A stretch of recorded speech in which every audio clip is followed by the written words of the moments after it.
Hello friends, welcome back to my channel that is Unfolding Path. So here we'll continue our classes जो कि हमने कल start कर दिया था part third of the constitution that is fundamental rights from article 12 to 35 okay of the Indian constitution. तो अपने class को कंटिन्यू करते हुए आज हम लोग article 12 which is the first fundamental right we will start okay we will start with the fundamental rights in detail. So fundamental rights का पहला जो आर्टिकल है आर्टिकल 12 ओके जिसके अंदर आता है। तो आर्टिकल 12 क्या कहता है, ये डेफिनेशन ऑफ द स्टेट के बारे में बताता है। ठीक है, स्टेट का डेफिनेशन क्या है एक्चुअली में।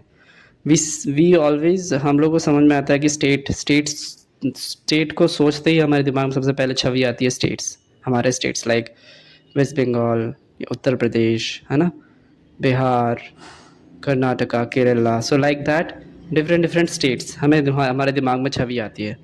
बट एक्चुअली स्टेट का डेफिनेशन इंक्लूड करता है बहुत सारी चीज़ों को। ठीक है, according to this definition article 12 के तहत। ठीक है, तो फिर अब हम स्टार्ट करते हैं कि स्टेट क्या होता है according to the constitution, according to article 12, जिसमें इंक्लूड होता है गवर्नमेंट, जो अपनी गवर्नमेंट होती है ना, यूनियन एग्जीक्यूटिव में कौन कौन आते हैं, लाइक फॉर एग्जांपल प्रेसिडेंट, है ना, जितने ब्यूरोक्रेट्स हैं, है ना, पीएम है, like that the parliament of India, है ना, जो Rajya Sabha plus Lok Sabha, parliament of India, the legislature of each of the states, जितने भी हमारे स्टेट्स हैं उसके सबके लेजिस्लेचर, एंड जितने भी लोकल और अदर अथॉरिटीज़ है with in the territory of India.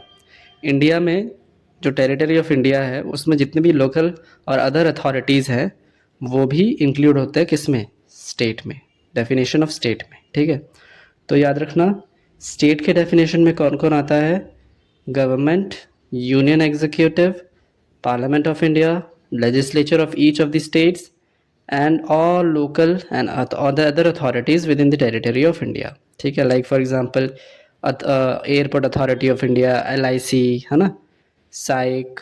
ठीक है, ये जितने भी रेलवेज एंड ऑल जितने भी चीज़ें हैं ये सारे के सारे स्टेट के डेफिनेशन के अंदर आते हैं। ठीक है, so this is what we have to understand. तो जो कंसेप्ट ऑफ स्टेट है वो थोड़ा ब्रॉड है ना, हमारे नैरो माइंडेड कंसेप्ट था, जो कि स्टेट एक सिर्फ स्टेट बोलते थे हम लोग, लाइक दैट कि टोटल 28 स्टेट्स है और यूटीज 8 है। तो इस हिसाब से अभी स्टेट का जो डेफिनेशन है क्वाइट ब्रॉड है, right, we have to broad it. So इसी कारण से स्टडीज़ का फ़ायदा होता है। The more you study, the more you get the knowledge, the more you will be fearless, right. तो उस हिसाब से तो definition of the state include करता है ये सब। ठीक है, जो कि आर्टिकल 12 में है, बहुत इंपॉर्टेंट आर्टिकल है। और यही डेफिनेशन लगभग आगे जितने भी कॉन्स्टिट्यूशन में हम आर्टिकल्स पढ़ेंगे वो सब में यूज़ होता है। डायरेक्ट वो लोग बोल देंगे कि आर्टिकल 12 में जो कॉन्स्टिट्यूशन जो मेंशन है कॉन्स्टिट्यूशन ऑफ इंडिया में, जो डेफिनेशन ऑफ स्टेट है वो यहाँ पर भी लागू होता है, लाइक दैट। ठीक है, सो अब आते हैं आर्टिकल 13। आर्टिकल 13 क्या होता है, it's very very important for the judiciary purpose. Judiciary के लिए एक वन ऑफ द वरदान है by the constitution of India to the judiciary. क्यों बोल रहा हूँ ऐसा, क्योंकि आर्टिकल 13 जो है वो कहता है कि कोई भी लॉ जो पार्लियामेंट बनाती है या फिर एग्जीक्यूटिव लॉ या फिर कोई भी लॉ आता है, राइट, एग्जीक्यूशन से, इवन पार्लियामेंट से, है ना, डिफरेंट ऑर्डिनेंस से। So there are many types of, है ना, लॉज डिफरेंट जगह से आते हैं उनके ऑरिजिन के हिसाब से।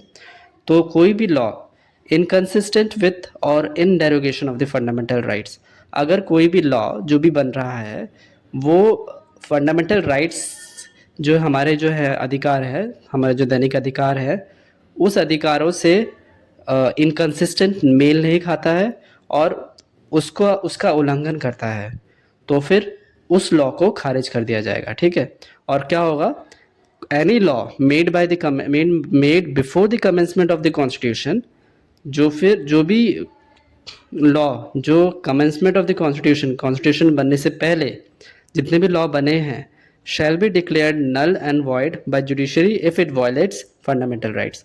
अगर कोई भी लॉ, मान लो कॉन्स्टिट्यूशन बनने से पहले कोई भी लॉ बना है, कॉन्स्टिट्यूशन कब बना था, 1949, right, sorry, so the constitution was made around 26 November 1949, right?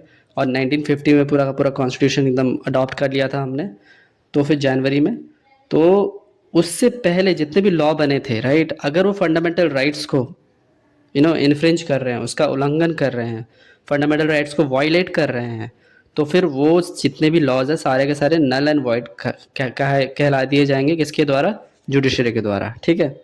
और जो भी law includes any ordinance, order, by law, rule, regulation, notification in the territory of India, जो मैंने कहा, ठीक है। लॉ कोई भी इंक्लूड कर सकता है, लाइक ऑर्डिनेंसेस, ऑर्डिनेंस कौन लेके आता है? President, right.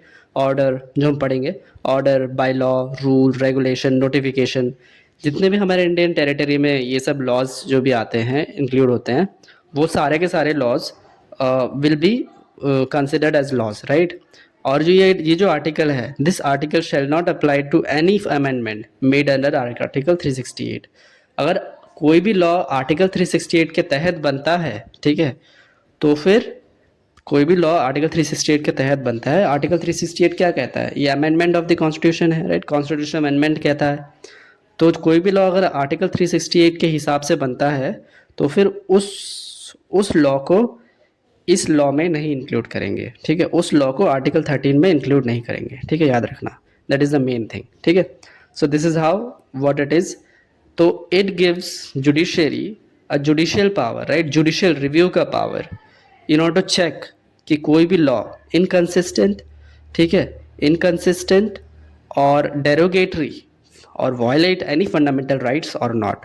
So this gives a judicial review power to the judiciary, है ना।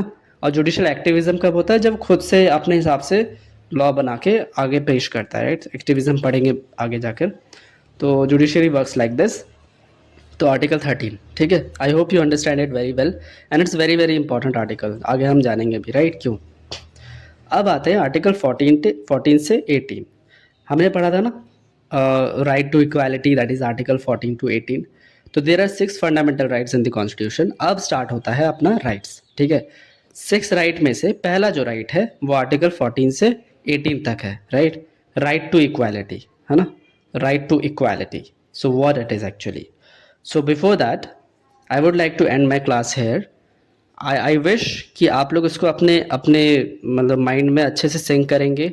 And these 2 laws are very very important, ठीक है। These 2 articles are very very important. Just revise it as much as you can, and we will start with the article that is fundamental rights from tomorrow's class, okay, that is right to equality, and we will enjoy a lot.